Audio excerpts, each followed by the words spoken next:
How old were you when you saw your first murder?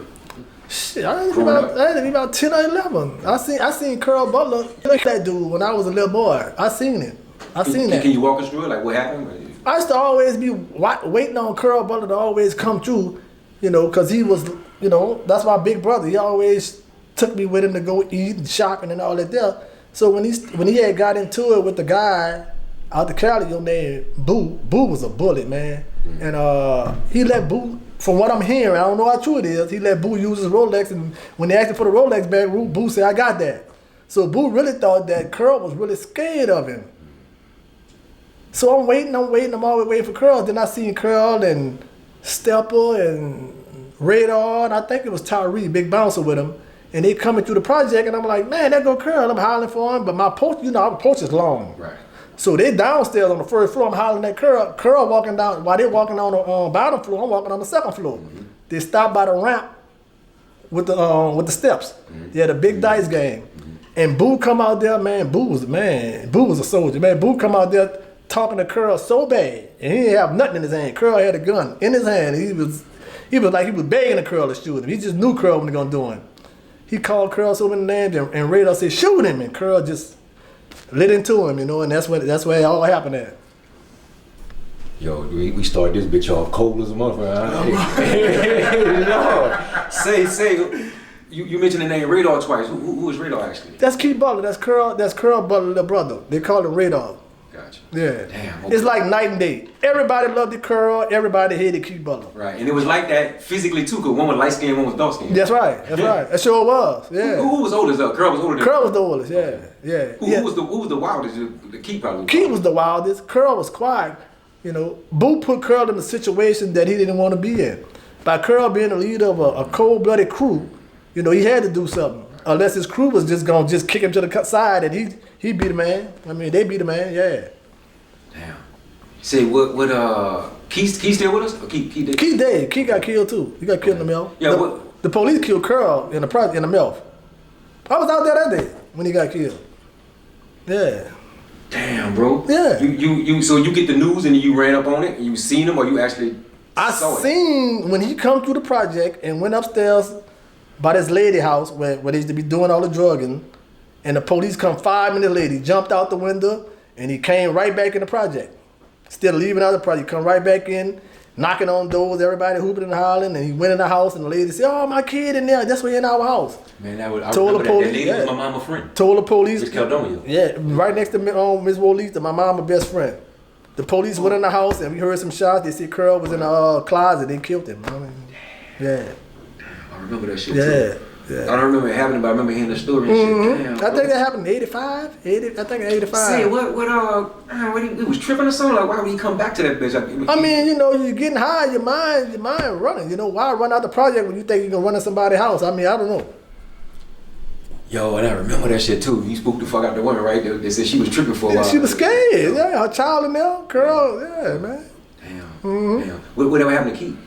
Keith got killed some years ago. I don't know. Okay. I was in prison. Okay. But Tiger. Remember Tiger from the Melf? Yeah. Tiger and Carl used to hang together. That's how me and Cornell used to always be dressing alike, because we was taking after Carl and Tiger. Carl and Tiger used to be dressing alike. They was fly dudes and woo. Me and Kern took the same role, bro. Yeah. That's why I always have me and Kern dressed like a Tiger and Carl. Were you out there that day, Tiger guy? No, I was gone, bro. Man, that's crazy. You heard about it? Yeah, I heard about it, man. No, I saw the whole thing, bro. Yeah, I heard about it. Yeah. Like, looked at it. Like, saw the shit. Yeah, Tiger heart was big, man. Them dudes from out that Melf, man, their hearts be big. Bro. Yeah, you can listen. Cornell is my little brother. He from the 7-1. For real? And I met him. Look, I met him. He was in the project. He the only child. He was by himself. And these guys out the Melf want to be bullies. They was trying to run him because he had just moved back there. Trying to run him and jack him and all that there. Boy, that little Kern stood up to him and said, I ain't going nowhere. Y'all about to kill me. I ain't going nowhere. Fought all of them. And he's small. I said, ooh, I like him. You talking about your partner? Yeah, my little brother, boy. I said, huh? Yeah, he was, boy, Kern ain't play. You said two little guys ended up getting, one got killed and one got shot because they thought it was you and Cornell in the car? Yeah, in my car, I let my partner right there, the one that got me out of prison, L. Ketchum right there, his brother and another guy was in my car. And dudes pulled up on the side of it. They thought it was me and Cornell, and they opened up. Yeah, shot the other brother up and killed the other dude. Damn, Diesel, and y'all was hot like that, right? I mean, for somebody to want to pull up, you know, outside your car and just jealousy. Listen, me and Cornell was messing with dudes, old ladies, sisters, mamas, aunties, everybody. So they was jealous. Yeah. You better be careful, boy. Tell you right. That's how back then, though. You know? Yeah, that was back then. I don't do all that no more, y'all. No, but back then, me and Cornell would mess with these sisters, their mamas, the old ladies, and all that. So they was building cases on us. So that's what it was. Do you remember C Murder or Master P when they was out? When you was out? No, I was locked up. Okay. I was locked up when they started their record label and on their rap career. Even then, when you was in the street, do you remember them being out there? Master P? I remember Percy. I used to go to Carl Butler used to take me to the basketball games when Percy was playing for Booker T. Washington, and I remember from there, because I was a little younger than them, some years younger. Yeah, but seeing them, they were real young. Well, Master P, C Murder, them, their grandmother lived in the same courtway as my grandmother, so I used to see C and his brother them is younger when I was growing up.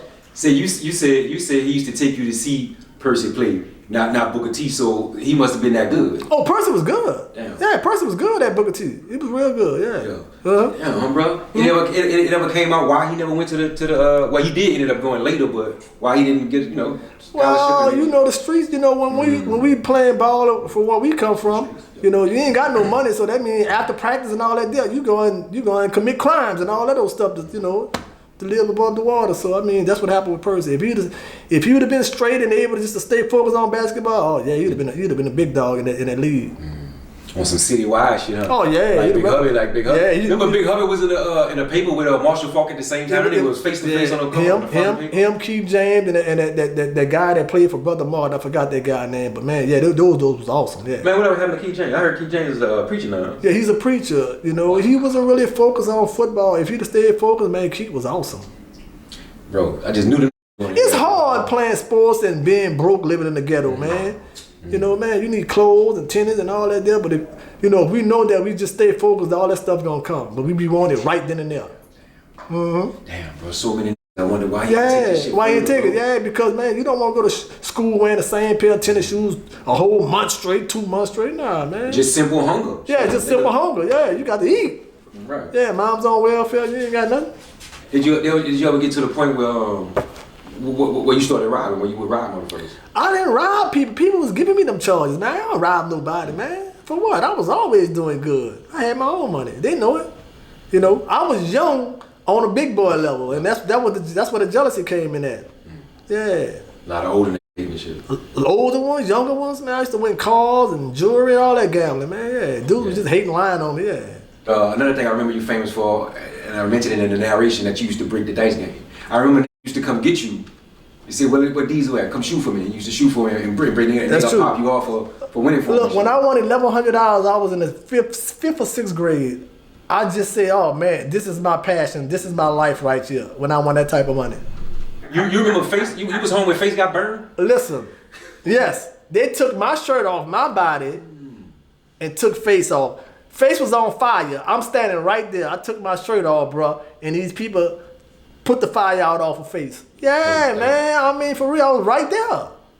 That was. I was always there. She kept saying, "Give me your shirt. Come on, here." I was in the stun. I was like, man, I was fucked up. I was always out there, always, and that's the true story. Face was on fire, man. Hooping and howling. Right in front of us. I'm right in front of him. I'm like, Lord, this dude was on fire, man. They took my shirt off me and put him out. And fire everywhere. And even when they put him out, they wouldn't let him touch him because that nigga kept going out. He was hollering. Even when the water touched him, he was on fire. Yeah, some broad, him and his mom, what I heard, some broad, him and his mom was messing with a dude and they beefing behind the dude, and this broad here, she threw some gas bombs in the house and everybody was on fire. In the wrong window when the kid. And all that there, yeah. I remember that shit like yesterday. Yeah, I remember Face real good. That's my partner, I grew up with him. You can remember when he wasn't burned, what he looked like and stuff? I have a picture of him. I mean, I don't really, we was real young, but all I remember when he used to be dressed like a mummy. He done been to all the Michael Jackson house when he was a little kid after he got burnt, from the burnt centers and all that. He was burnt real bad, yeah. Face used to go to Michael Jackson house when he was young. From the burnt center, yeah. Oh, yeah. I remember that used to run after us and skate. Oh, yeah. Every time it used to be bad, your mama said, I'm going to call Face on you. Oh, man, no, please don't call Face. Scared to death. We used to be scared to death. Face just like a mummy. Yeah. Run after you, and if you wasn't scared, he'll swing. He'll run at you. Yeah. He ain't play though. That was my partner there. Mm-hmm. Yeah. He used to send me money all the time before he went to the feds and all that. He always blessed me, bro. So I got big love for Face, man. Yeah, right. Yeah, my bro. Mm-hmm. So damn, so you got a chance to like consult with him and relate to him while he was grown too. Yeah. Right before when he come home, I didn't have no time. He got killed with no time, but he was always good to me before he left. Yeah. Damn, him and Baldy and all the Baldy did too, no? Yeah, Baldy did, but I grew up with Face. You know, they was younger than me. Right. Yeah.